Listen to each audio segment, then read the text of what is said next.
भारत में money laundering को लेकर किए गए प्रयासों को अब वैश्विक पहचान मिली है। फाइनेंशियल एक्शन टास्क फोर्स ने अपनी ताजा रिपोर्ट में भारत को सर्वोच्च रेगुलर फॉलोअप रैंकिंग दी है।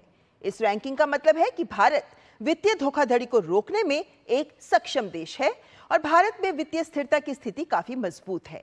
भारत की इस ताजा रैंकिंग से भारत में निवेश आने में मदद मिलेगी। हमारे संवाददाता अजय मिश्र ने वित्त मंत्रालय में अतिरिक्त सचिव विवेक अग्रवाल से इस मुद्दे पर खास बातचीत की। भारत की जो रेटिंग हुई है वो रेगुलर फॉलोअप में हुई है, जो सबसे ऊपर की श्रेणी है, जो पास विद डिस्टिंक्शन जिसको कह सकते हैं। और इस श्रेणी में जो कंट्रीज़ आते हैं उनके लिए कोई प्रकार की रिपोर्टिंग की रिक्वायरमेंट नहीं होती। FATF ने माना है कि भारत का जो एंटी मनी लॉन्ड्रिंग और काउंटरिंग टेरर फाइनेंसिंग का सिस्टम है वो उच्च श्रेणी का है। हमारी हाई लेवल ऑफ कंप्लायंस है FATF के ग्लोबल स्टैंडर्ड्स के साथ। हमारी संस्थाएं इंडिपेंडेंटली और इफ़ेक्टिवली अपना काम कर रही हैं और भारत का जो फाइनेंशियल सिस्टम है वो सिक्योर है और उसके जो पैरामीटर्स हैं सुपरविजन और रेगुलेशन के वो ग्लोबल स्टैंडर्ड्स के अनुरूप हैं। कौन सी पॉलिसी मेजर्स हैं जिसकी वजह से FATF ने इतनी हाई रैंकिंग दी और क्या आपको लगता है कि भविष्य में इसे और भी इम्प्रूव किया जा सकता है?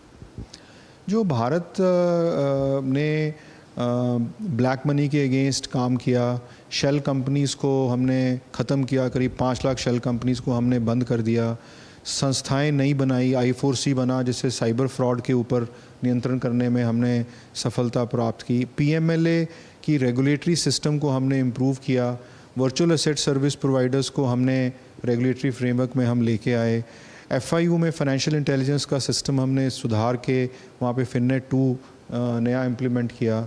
ED ने जो बहुत सारी एसेट्स को कॉन्फिस्केट किया, सीज़ किया और जो क्रिमिनल्स हैं उनको हमने प्रोसीड्स ऑफ क्राइम से अलग किया। जो हमारे टेरर के केसेस हैं उनमें हमने बहुत इफ़ेक्टिव इंटेलिजेंस और इंटेलिजेंस गैदर करके इन्वेस्टिगेशन किया। वो कौन से एरियाज़ हैं जहाँ पर रिकमेंडेशंस आई हैं FATF की, जहाँ भारत को अभी आगे जा कर के इम्प्रूव करना है? मेन रिकमेंडेशंस क्या हैं उनकी? तो जहाँ पर उन्होंने भारत के सिस्टम को बहुत अप्रिशिएट किया है और हाई रेटिंग दी है, वहाँ पे उन्होंने ये भी सजेस्ट किया है कि जो हमारा ट्रायल का पीरियड है, जो हमारे कोर्ट्स में केसेस चल रहे हैं मनी लॉन्ड्रिंग और टेरर फाइनेंसिंग के, उनका कंक्लूजन टाइमली होना चाहिए, जिससे जो क्रिमिनल्स हैं उनको सज़ा हो सके और केसेस का कंक्लूजन हो। तो मेन रिकमेंडेशन FATF की ये है।